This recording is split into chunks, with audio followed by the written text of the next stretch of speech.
Hello, friends. Welcome to Creative Medicine. In this lecture, we will learn about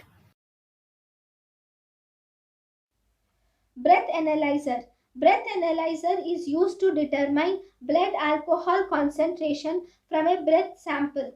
Alcohol concentration in 1 ml of blood is same as that of alcohol concentration in 2100 to 2300 ml of alveolar air.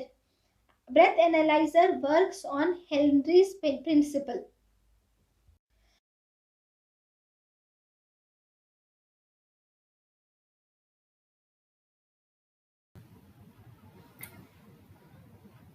thank you and thank you for watching.